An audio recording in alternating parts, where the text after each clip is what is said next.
Judul khotbah yang saya sudah pilih, Hope.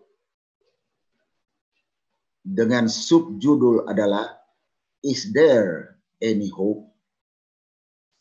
Saya kira judul ini cukup relevansi dengan situasi dan kondisi kita sekarang ini. Ada satu kesaksian dari seorang dokter. Dia saksikan bahwa dia bekerja sehari-hari di ruang COVID-19. Dan di ruang COVID-19 dia melayani pasien COVID-19. Selesai dia bertugas, dia lepas semua peralatan, bersihkan, kemudian shift, dia pulang ke rumah. Dalam perjalanan pulang ke rumah, dari dalam mobil, dia melihat ada banyak orang lalu lalang di jalan dan lain sebagainya. Tidak pakai masker. Dia lewat di beberapa tempat, banyak orang berkerumun tanpa masker. Kemudian jarak, tidak jaga jarak, berdekatan. Sehingga timbul pertanyaan dalam pikirannya. Is there any hope? Apabila situasi dan kondisi seperti ini. Saya kira pertanyaan yang sama kita boleh tanyakan dalam kehidupan pribadi kita masing-masing. Dalam kehidupan kerohanian kita masing-masing tiap hari. Saudara dan saya yang mengetahui secara pribadi sampai sejauh mana kualitas kerohanian kita. Bertanyalah, is there any question? Mari kita lihat apa yang terjadi di Taman Eden. Dalam Kejadian 2 ayat 16 dan 17. Lalu Tuhan Allah memberi perintah. Saya berikan tanda merah, perintah. Perintah ini kepada manusia. Kita tahu perintah apa. Semua pohon dalam taman ini boleh kau makan buahnya dengan bebas. Tetapi pohon pengetahuan tentang yang baik dan yang jahat itu, janganlah kau makan buahnya. Jadi perintah, jangan makan buah. Kalau makan, dikatakan pasti akan mati. Saya coba memberikan gambaran kedua ayat ini melalui slide ini. Allah memberikan perintah kepada Adam dan Hawa di Taman Eden supaya jangan makan. Dan kita tahu ceritanya. Mereka tidak menurut akan perintah Tuhan. Mereka makan dan mereka diusir dari Taman Eden. Adam dan Hawa tidak berhasil mewariskan hidup kekal kepada anak-anaknya. Tidak berhasil menurunkan hidup kekal kepada manusia di dunia ini. Oleh karena apa? Karena mereka tidak menurut. Karena mereka sudah jatuh ke dalam dosa. Manusia sekarang semua berdosa. Berarti harus mengalami kematian. Harus mendapat upah kematian. Tetapi Allah kita di surga Allah yang maha baik. Dia tidak mau semua manusia itu binasa. Itu sebabnya Allah menyediakan satu jalan kepada kita. Jalan untuk menebus kita. Supaya kita memperoleh hidup yang kekal itu. Dalam Roma 5 ayat 12. Di sana ada beberapa unsur tentang dosa yang ada persamaannya dengan COVID-19. Roma 5 ayat 12. Sebab itu sama seperti dosa telah masuk ke dalam dunia. Jadi dosa sudah masuk ke dalam dunia. COVID-19 sudah masuk merambah seluruh dunia. Oleh satu orang. Dosa oleh Adam. Dosa sudah masuk ke dunia ini mulai dari Taman Eden. COVID-19 sudah masuk merambah ke seluruh dunia, sudah mulai dari Wuhan, Cina. Dan oleh dosa itu juga maut. COVID-19 membawa maut yang sangat besar. Dosa membawa kita kepada maut. Demikianlah maut itu telah menjalar kepada semua orang. Sebagaimana dosa, maut sudah menjalar kepada semua orang, demikian juga dengan COVID-19. Dengan cepat merambah ke semua orang. Di dunia ini, pertama di Wuhan, China.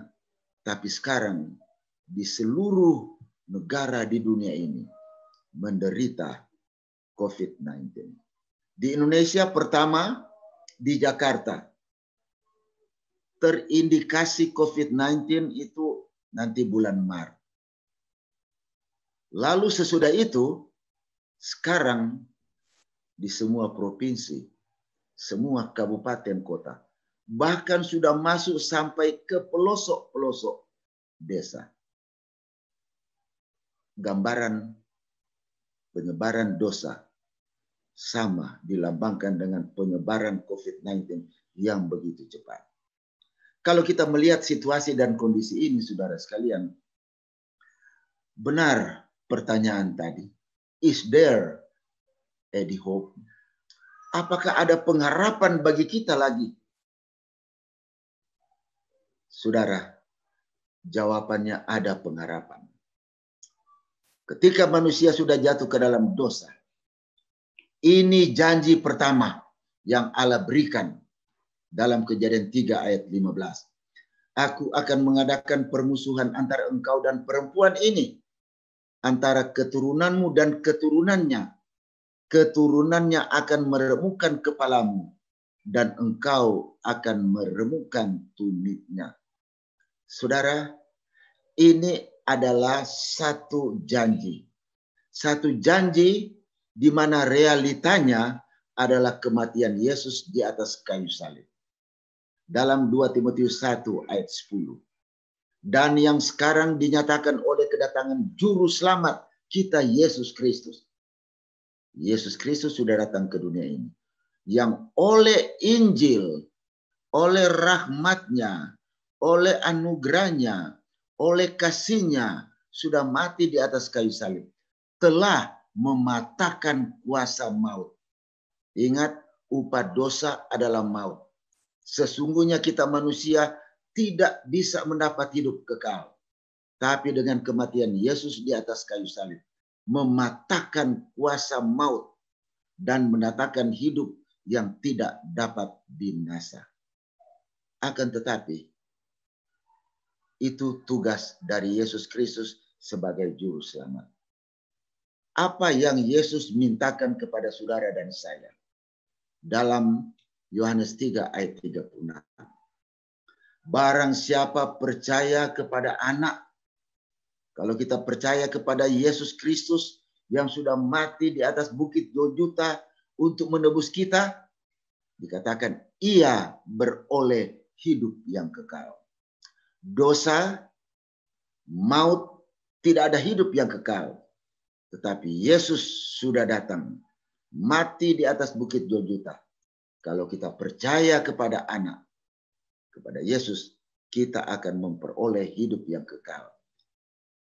Tetapi selanjutnya dalam ayat 36. Tetapi barang siapa tidak taat kepada anak, ia tidak akan melihat hidup, melainkan murka Allah tetap ada di atasnya. Saudara, saudara dan saya menginginkan supaya mendapat hidup yang kekal. Saudara dan saya menginginkan mendambakan supaya boleh memperoleh hidup yang kekal.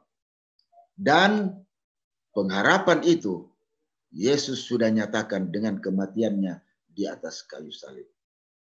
Lalu Yesus katakan, Kalau kita mau mendapat hidup yang kekal, Yesus bilang, percaya kepada salib, kepada kematian Yesus Kristus. Saudara sekalian, berbicara mengenai percaya, tentu bukan percaya begitu saja. Setan, dia percaya Yesus adalah anak Allah. Dia percaya, aku percaya engkau adalah anak Allah. Tetapi kekurangannya, dia tidak membuahkan dalam kehidupannya ketaatan, penurutan. Tidak ada buah-buah percaya dalam kehidupannya. Saudara sekalian, Allah melalui Yesus Kristus sudah menebus kita supaya kita memperoleh keselamatan. Apa yang Yesus mintakan kepada kita untuk kita praktekkan dalam kehidupan kita setiap hari? Yesus tidak memintakan kepada kita sesuatu yang berat untuk kita lakukan. Yesus tidak memintakan kepada kita untuk berkorban seperti Yesus mati di atas kayu salib. Tidak. Tetapi kenyataannya ada banyak umat-umat Tuhan juga yang menderita. Ada umat-umat Tuhan, ada pengerja-pengerja Tuhan yang dianiaya, menderita. Mengapa demikian? Ya, bagi mereka Allah izinkan. Oleh karena Allah tahu mereka ini mampu memikul beban penderitaan itu. Tetapi secara umum Allah mengetahui sampai di mana kemampuan kita. Alkitab katakan Tuhan tidak akan pernah memberikan cobaan kepada kita melampaui batas kemampuan kita. Kalau seorang ayah mengasihi akan anaknya, dia tidak akan membebankan kepada anaknya melebihi kemampuannya. Nah, ini salah satu cucu kami. Ada cucu kami di Manila, ada 3. Ya. Ini cucu kami yang ada di Tondano, Manado. Mereka ada 2. Dia baru berumur 4 tahunan. Bagi seorang ayah, ya, tidak mungkin mau meminta tolong kepadanya mengangkat satu barang yang beratnya 10-15 kilogram. Itu sangat mustahil.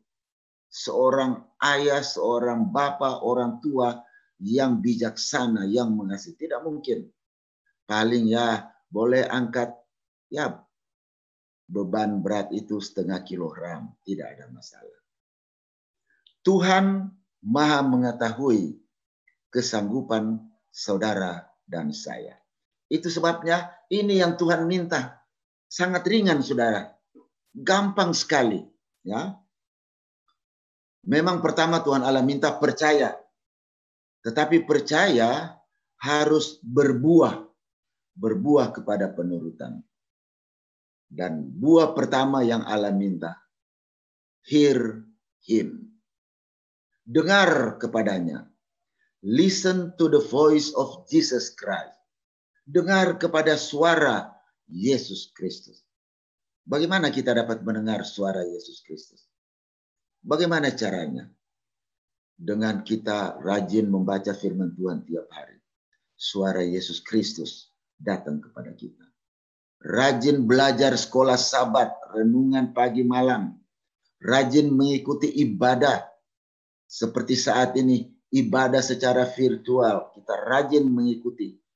Karena kita sedang mendengar voice of Jesus Christ. Saudara sekalian, kita mengetahui bahwa Adam dan Hawa jatuh ke dalam dosa. Salah satu unsur pertama adalah melalui panca indera. Khususnya indera pendengaran. Kejadian 3 ayat 4. Tetapi ular itu berkata kepada perempuan itu. Ular itu berkata kepada perempuan itu. Pasti perempuan itu mendengar. Saya ada membuat di bawah ayat ini, ada Allah. Ayat sebelumnya kita sudah baca, Allah memberikan perintah. Lalu sesudah itu ular berkata ya, kepada perempuan. Dan kata-kata ular itu bertentangan dengan apa perintah dari Allah. Saudara, Hawa mendengar perintah dari Allah. Hawa mendengar kata-kata dari ular. Sekarang terserah kepada Hawa. Mau turut perintah Allah atau mau turut kata-kata dari ular. Kita tahu ceritanya. Hawa pilih menurut kata-kata ular. Dan resikonya dapat ditanggung dan dunia menderita karenanya.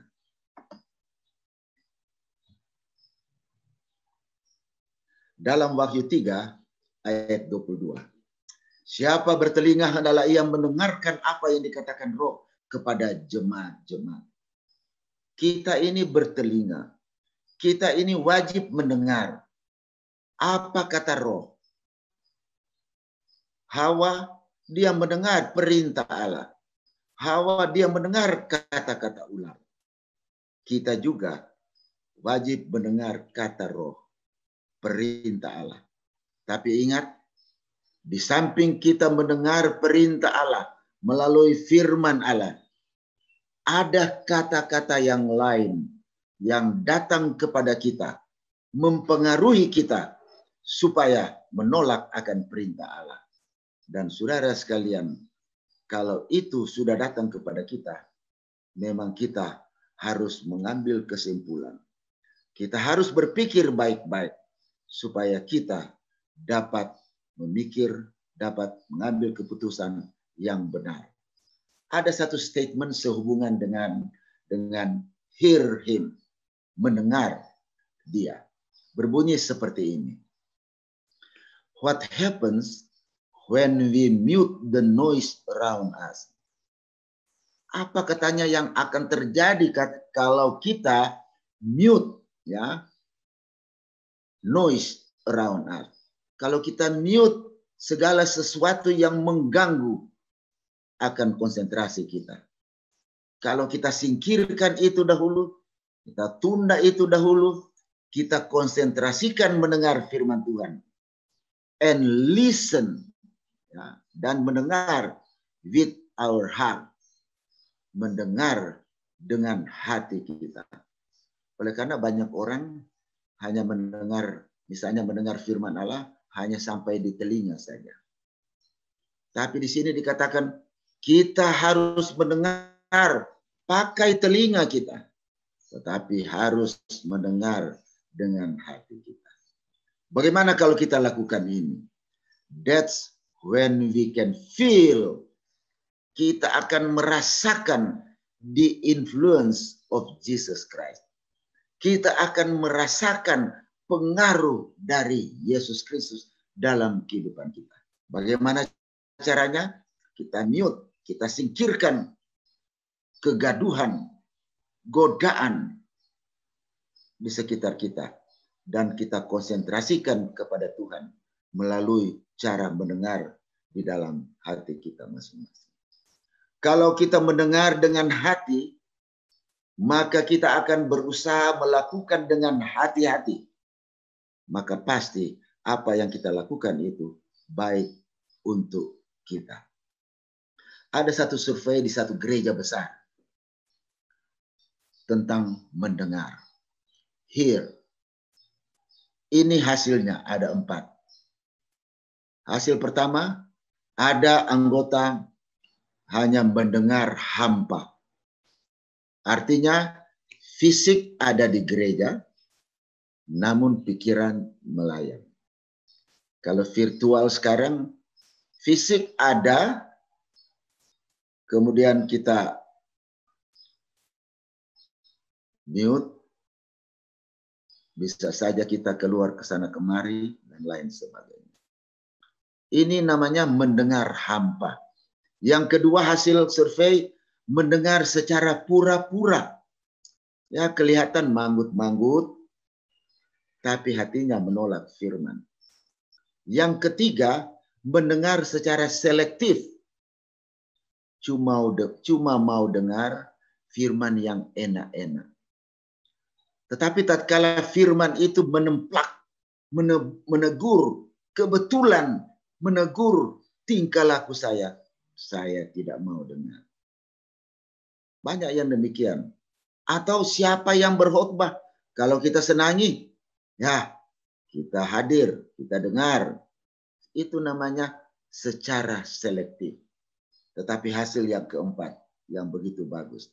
Mendengar dengan penuh perhatian dan penuh simpati.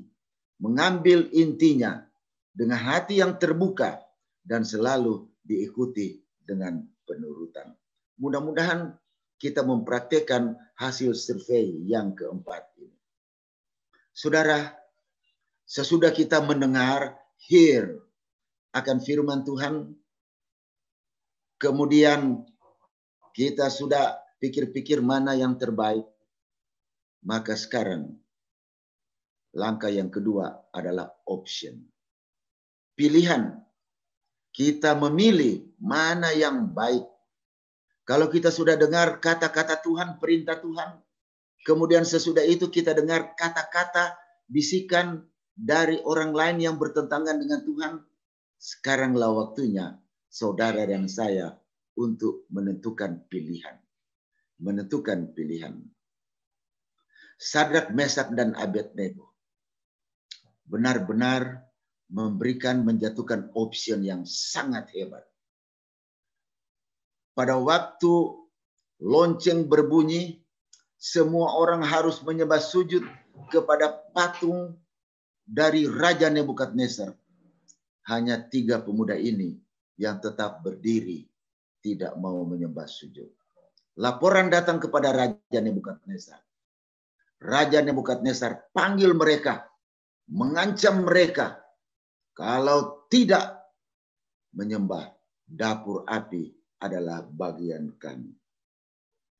Ini yang dikatakan oleh Daniel, oleh Sadrak, Mesak, dan Abednego dalam Daniel 3 ayat 17. Jika Allah kami yang kami puja sanggup melepaskan kami, karena mereka yakin Allah yang mereka sembah sanggup melepaskan mereka, maka Ia akan melepaskan kami dari perapian yang menyala-nyala itu dan dari dalam tanganmu ya Raja. Berani mereka berhadapan dengan raja yang bengis, raja yang sangat berkuasa. Mereka dapat berkata-kata demikian. Mereka lanjutkan, tetapi seandainya tidak, hendaklah Tuanku mengetahui, ya Raja, bahwa kami tidak akan memuja dewa Tuanku dan tidak akan menyembah patung emas yang Tuanku dirikan itu. Hebat sekali ketiga pemuda ini. Mereka berani menantang raja. Menantang raja. Tidak mau menyembah akan patung. Ini yang disebut ketiga pemuda Ibrani ini. Tekad dan nekat mempertahankan akan iman kepercayaan mereka. Lalu raja itu sangat marah. Kemudian raja katakan kepada anak buahnya, nyalakan api 7 kali panas. Kamu tidak menyembah, kamu akan masuk ke dalam dapur api yang sangat panas itu. Mereka tidak menyembah. Mereka dibuang ke dalam dapur api yang membuang mati. Tetapi mereka bertiga selamat di dalam dapur api. Malahan Raja Nebukadnezar dalam ayat 24 terkejut. Bukankah 3 orang yang kita campakkan? Tetapi sekarang kenapa sudah ada 4 orang dan keempat itu rupanya seperti anak dewa? Ayat yang ke-25 bagian akhir. Saudara sekalian, tekad dan nekat dari Sadrak, Mesak, dan Abednego. Akhirnya Tuhan sudah melindungi mereka, menyelamatkan mereka. Malahan Yesus sendiri orang yang keempat dalam dapur api bersama-sama dengan ketiga pemuda itu. Ada satu statement yang saya dapat dari Google. Saya rasa ini cocok sekali untuk ilustrasi khotbah saya. Bunyinya seperti ini. Pada waktu saudara bertekad untuk menaruh harap sepenuhnya pada Tuhan. Jadi katanya, pada saat kita bertekad untuk menaruh harap sepenuhnya kepada Tuhan, pasti Tuhan itu lebih bertekad lagi untuk menolong kita lebih sempurna. Kalau kita bertekad sepenuhnya berharap kepada Tuhan, dikatakan Tuhan akan lebih bertekad untuk menolong kita sepenuhnya. Saudara, ketika COVID-19 terindikasi ada di Indonesia di bulan Maret, maka semua kegiatan perkantoran, sekolah, perkuliahan, semua belajar dari rumah, secara daring, secara online. Jadi kami di Ungklab, proses pembelajaran mulai bulan Maret sampai dengan summer school, bahkan sampai dengan semester baru ini yang akan dimulaikan minggu depan. Semua secara daring. Nah, pada waktu itu bulan Maret terpaksa mahasiswa pulang ke rumah. Kemudian kuliah online. Ada satu mahasiswa saya di kelas, dia pulang ke Ambon. Kampungnya di luar kota Ambon. Jaringan sangat susah. Waktu kelas mulai, dia belum masuk. Sudah diundang untuk join, dia belum masuk. Setengah jam kemudian, dia dapat masuk. Saya tanya, kenapa baru masuk? Dia katakan, Sir, saya ada di satu kampung, jauh dari kota, jaringan sangat susah. Harus ke tempat yang lebih tinggi. Dapat jaringan, hilang-hilang lagi. Itu sebabnya saya terlambat masuk dan saya putus-putus komunikasi. Saya katakan tidak apa-apa. Apa boleh ada jalan keluar? Dia katakan, Sir, ada jalan keluar. Mulai besok saya akan turun kota Ambon. Kemudian saya akan mengikuti kuliah dari Sir. Saudara, tekad dari anak ini. Ada satu lagi. Satu student, dia tinggal pulang di Bolamongondo. Dia tinggal di Iman di sana. Beberapa tempat susah jaringan. Dia katakan, Sir, saya harus naik sepeda motor pergi ke tempat yang tinggi supaya ada jaringan. Lalu saya katakan, apakah engkau akan lakukan begitu setiap hari? Iya, Sir. Lain kali dia bawa mobil, kemudian di dalam mobil di tempat tertentu dapat jaringan. Dia mengikuti kelas dengan baik. Satu tekad. 3 hari sebelum berakhir semester, saya sudah kasih ujian final. Lalu saya tawarkan kepada mahasiswa saya, kalau ingin perbaiki angka, laporkan kepada saya. Saya akan berikan tugas khusus. Yang lain-lain sudah senang dengan nilai, tetapi 2 mahasiswa ini katakan, Sir, saya ingin nilai saya boleh dirubah. Saya akan mengikuti tugas ini. Saya berikan, mereka kerjakan, kumpulkan, bagus sekali hasil pekerjaan mereka. Dan mereka mendapat nilai yang bagus. Saudara sekalian, tekad sempurna dari mereka, maka mereka mendapat imbalan yang lebih sempurna lagi. Saudara sekalian, kalau kita sudah mendengar suara Allah, mendengar dengan hati kita, kemudian kita sudah memilih untuk mentaati menurut akan perintah Allah. Sekarang, langkah ketiga, kita harus pray, berdoa senantiasa akan keputusan yang kita sudah ambil. Juga pada saat mau ambil keputusan, perlu kita bawakan dalam doa. Sesudah kita ambil keputusan, kita doakan akan keputusan kita. Ini yang dikatakan berdoa senantiasa. Bukan hanya dalam keadaan senang. Bukan hanya dalam keadaan susah. Tetapi baik susah atau senang, kita harus senantiasa berdoa. Karena doa memberikan kuasa kepada kita. Doa akan membuka tingkap surga. Allah akan mencurahkan berkat kepada kita. Jangan kita menunggu krisis. Jangan kita menunggu ada penderitaan. Kemudian kita rajin berdoa kepada Tuhan.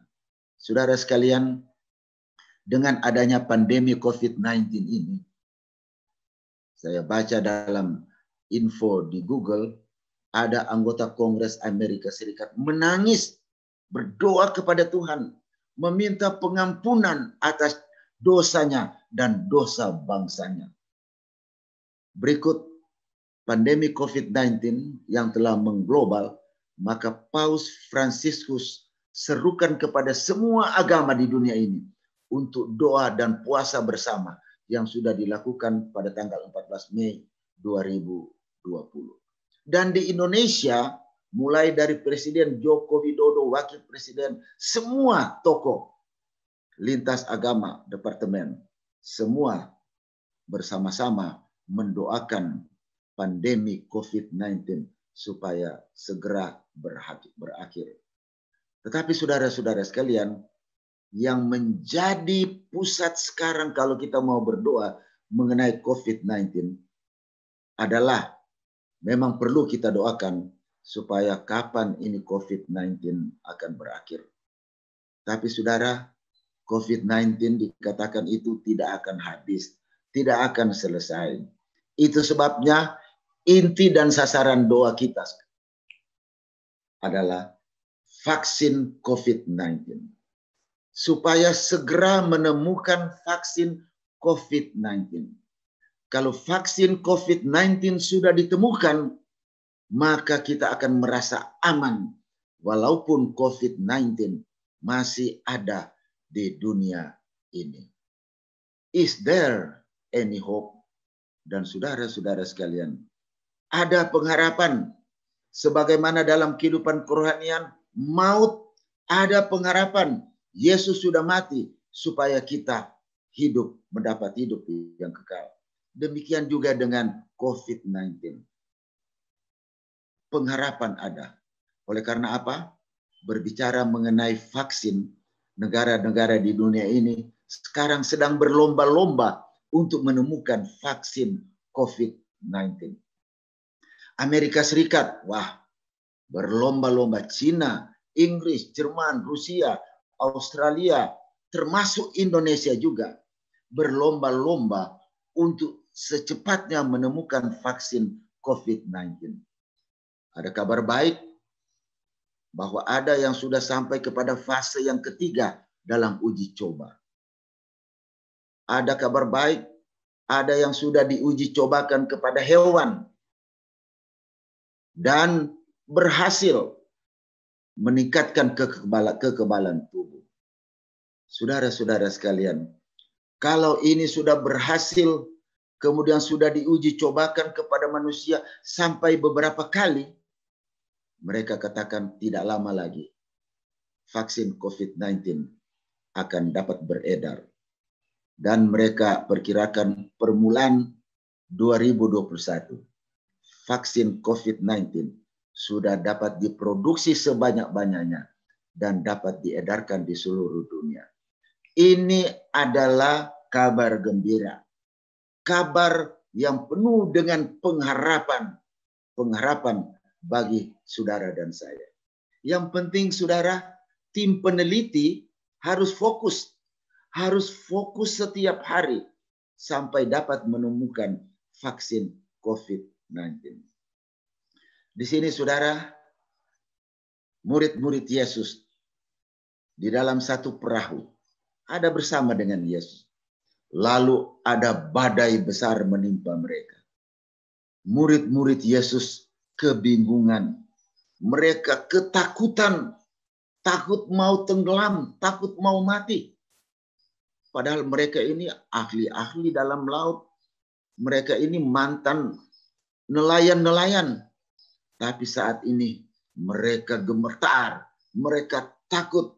Pertanyaan, mengapa mereka takut? Jawabannya, oleh karena mereka fokus kepada badai. Mereka sudah lupa bahwa ada Yesus bersama mereka dalam perahu. Mereka bangunkan Yesus. Yesus katakan, jangan kamu takut. Berkatalah Yesus, diamlah. Maka badai itu pun diam. Saudara, ada banyak badai dalam kehidupan kita. Badai itu bukan hanya yang susah-susah, bukan hanya yang menderita-menderita, tapi yang senang-senang juga. Banyak harta, banyak uang, ingat, itu bisa menjadi badai dalam kehidupan kerohanian kita. Banyak yang jatuh oleh karena harta, oleh karena uang.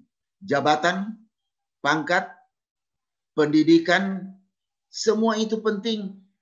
Tapi itu bisa berubah menjadi badai kalau kita mengutamakan itu dan melupakan akan Yesus. Ingat Petrus, dia sudah dapat berjalan di atas air. Tetapi akhirnya dia memalingkan pandangannya. Dia tidak fokus lagi kepada Yesus. Dan dia memalingkan pandangannya kepada dirinya. Merasa sombong. Memalingkan pandangannya kepada teman-temannya, murid-murid. Merasa sombong. Akhirnya dia mulai tenggelam. Beruntung ada Yesus. Yesus dapat menyelamatkan dia. Sakaria 4 ayat 6. Bukan dengan keperkasaan dan bukan dengan kekuatan. Melainkan dengan rohku, firman Tuhan semesta alam. Saudara sekalian, kita sudah datang pada tahap terakhir. Pertama, kita harus rajin mendengar kepada Yesus. Firman Tuhan, renungan, khotbah. Kalau kita sudah dengar, biasa ada bisikan-bisikan dari pihak kedua, setan, supaya kita dapat menolak akan kebenaran firman Tuhan. Kalau sudah ada dua pilihan, ada option, maka kita harus memilih. Kita harus memilih mengikuti perintah Tuhan daripada mau mendengar akan kata-kata manusia. Saudara, akhir-akhir ini doktrin gereja Advent dirongrong oleh beberapa orang. Misalnya, hari Sabat hari ke-7, di mana kita anggota gereja Mas Advent hari ke-7 percaya sesuai dengan doktrin kita. Tetapi ada yang mulai merongrong bahwa itu tidak benar. Sabat hari ke-7 itu tidak benar. Yang benar adalah sabat lunar. Itu suara yang datang dari pihak lain. Mau dengar apa siapa saudara? Perintah Tuhan, dalam hukum Tuhan, dalam Alkitab, atau hanya kata-kata orang? Harus kita mendengar menurut perintah Tuhan. Saudara sekalian, kalau kita sudah lakukan ini, mendengar perintah Tuhan, kita sudah memilih yang benar, kita sudah berdoa dengan sungguh-sungguh, maka yakinlah saudara, kita akan mendapat hasil yang sangat baik. Hasil yang sangat baik. Dosa sudah menghasilkan maut. Tapi Yesus Kristus merubah maut itu menjadi hidup kekal. Asalkan apa? Kita percaya. Percaya yang menghasilkan buah-buah penurutan dalam kehidupan kita. Apa itu buah-buah penurutan dalam kehidupan kita? Hear. Mendengar. Saudara, ada dua pendaki gunung Himalaya. Mereka sekarang menuruni, mau pulang. Di tengah jalan, mereka melihat ada seorang pendaki yang berteriak berteriak minta tolong. Dua orang itu berhenti sejenak. Tapi yang satu melanjutkan perjalanan. Tapi yang satu dia tinggal. Karena dia mendengar ada bisikan, tolong orang itu.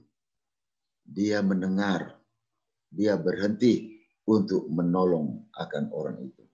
Lalu sekarang dia ada pilihan, mau menolong atau melanjutkan perjalanan saya. Dia pilih untuk menolong. Dia berdoa, Tuhan, saya dalam keadaan susah lagi ini. Mau menolong orang, tapi saya mau menolong orang. Tuhan berikan kekuatan kepadanya. Dan saudara sekalian, akhirnya dia tolong orang itu. Dia pikul, capek, berhenti, lanjutkan perjalanan, berhenti, bergerak, memikul orang itu. Akhirnya tiba di bawah, di tempat pertolongan pertama. Dia bertanya, apakah sudah ada orang yang tiba dan lewat di sini? Dia adalah teman saya. Penjaga di situ katakan, sampai saat ini belum ada orang yang lewat. Kalianlah yang pertama tiba di sini. Oh, kalau begitu, sudah terjadi sesuatu kepada teman saya. Regu penolong cari, akhirnya menemukan bahwa temannya itu sudah mati membeku kedinginan. Mengapa dia mati membeku kedinginan? Dia tidak bergerak. Temannya ini bergerak memikul temannya. Dia mendapat keselamatan. Saudara, Musa juga demikian. Musa itu dia ambil keputusan untuk menderita bersama dengan umat Allah. Dia berdoa kepada Tuhan. Dan akhirnya saudara, walaupun dia tidak tiba di tanah Kanaan, tetapi sekarang dia mendapat hidup yang kekal. Dia berada di dalam kerajaan surga. Kerajaan surga inilah yang menjadi cita-cita kita bersama. Ayat yang terakhir, apa yang dikatakan oleh pemazmur Raja Daud. Mudah-mudahan apa yang dikatakan oleh pemazmur Raja Daud menjadi kata-kata kita juga. Apa yang dia katakan? Sebab engkaulah harapanku, ya Tuhan. Kepercayaanku sejak masa muda yang ya Allah. Mudah-mudahan dari sekarang sampai Yesus datang, hanya Allah yang menjadi harapan kita supaya kita memperoleh keselamatan. Is there any hope? Jawabannya yes, there is through Jesus Christ. Amin.